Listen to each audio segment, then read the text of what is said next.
Good evening.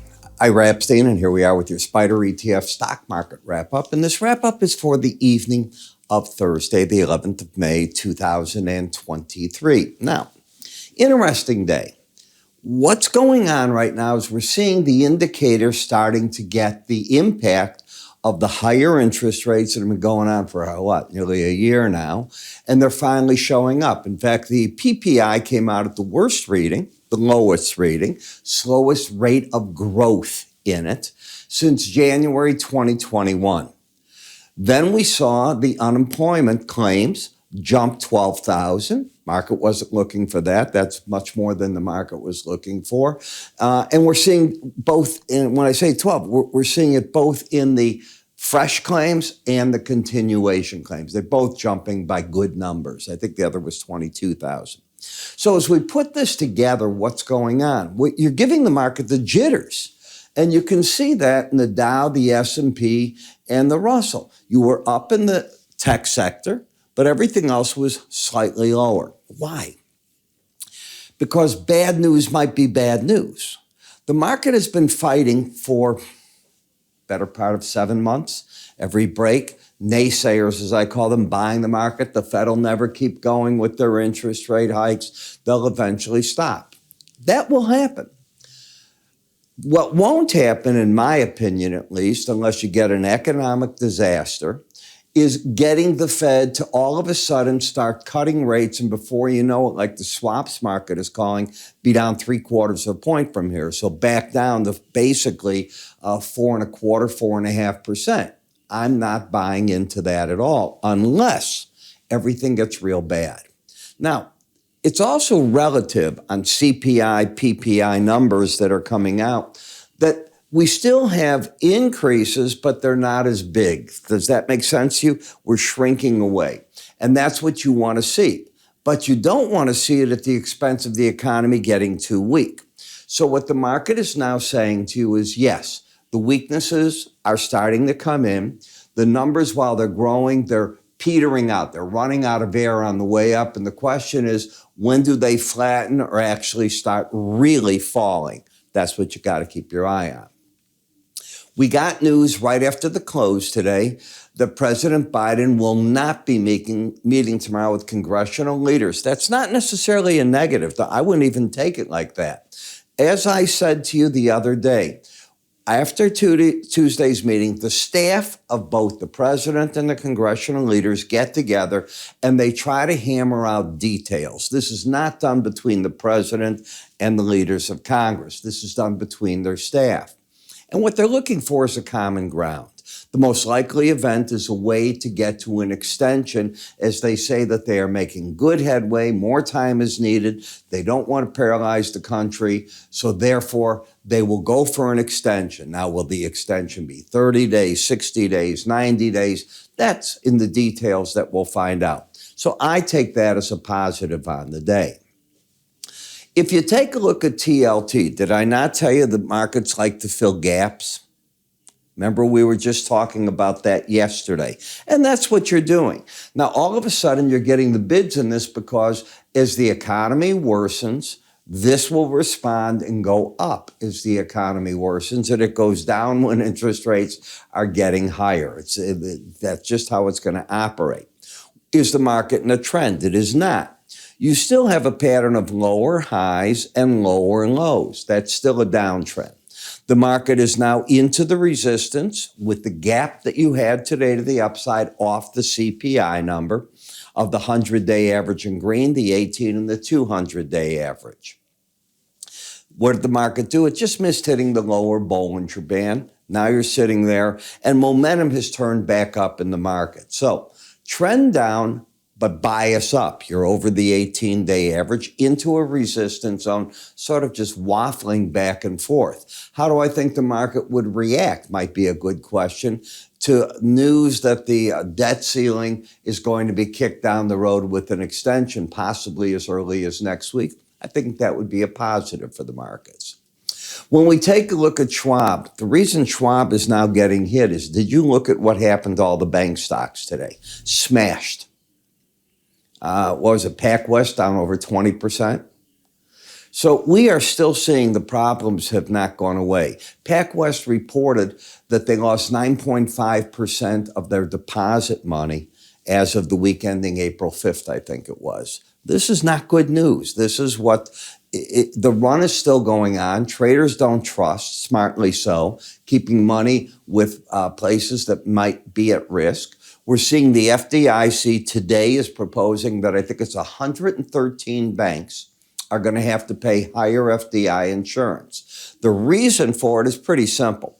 Those banks got the massive amount of deposits that ran from the less capitalized banks. They're making money with that. They can afford to pay back a portion of that in higher FDIC fees. I think that makes total sense. You'll hear Jamie Dimon and others say, well, now the banks are going to have greater expense. Yes, they will, Mr. Dimon. But they're also making more money because you got money from all these weaker banks that ran to you, and the spread between what you pay out, what you take in, is pretty darn good. You could afford to pay the FDIC insurance. In the gas fund, all I was looking for yesterday, and I told you when you lost the embedded reading, was to get back up and challenge the 18-day average of closes. You did it like clockwork. It's exactly what I teach in my enhanced Bollinger Band course. Tesla. Now we're hearing now, and the reason Tesla's up, Elon Musk has supposedly picked a new chief of Twitter. Yay, we want him out of that.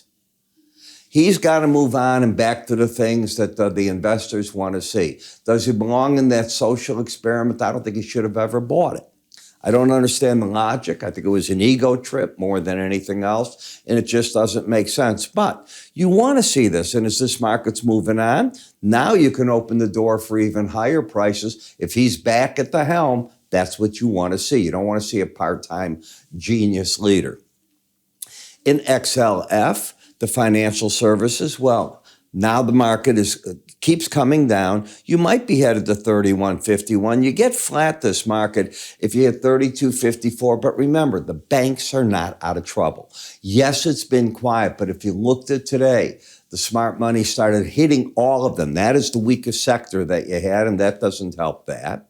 In the industrial sector, I still remain in the bearish camp, looking for the markets to come down here. Why?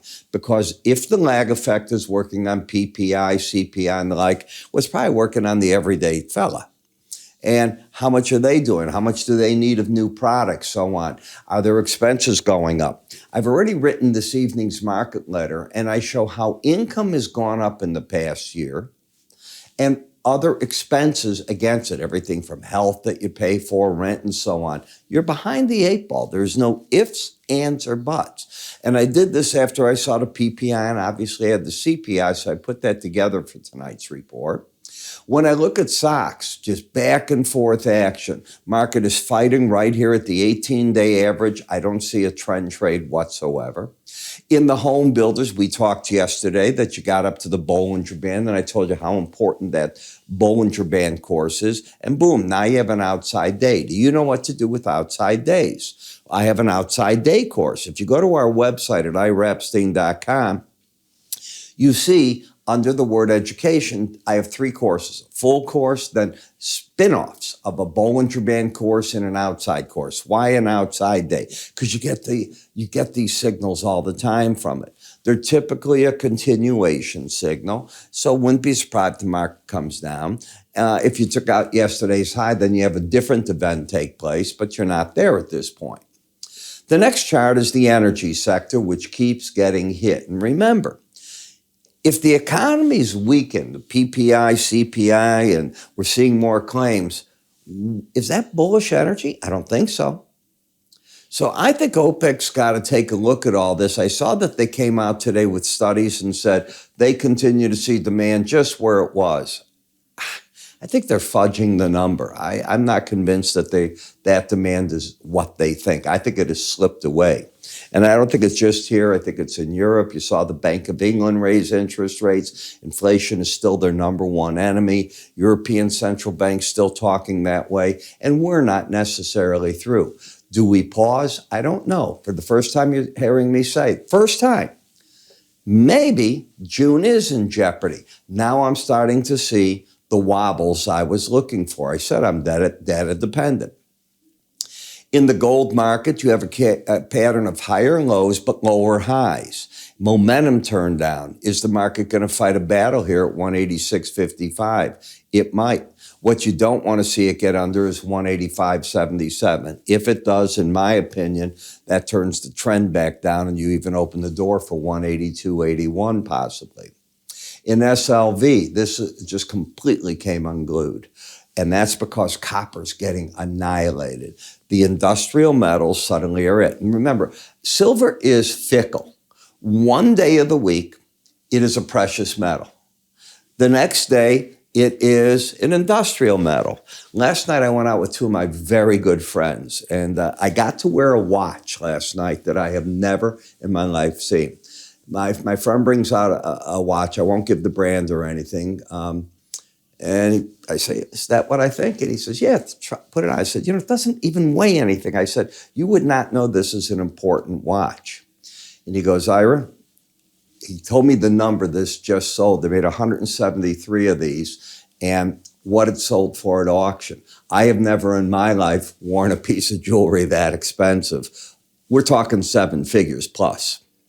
And I'm cracking up because it looks, I swear to you, you would not rob him for this watch on the street. You wouldn't know it.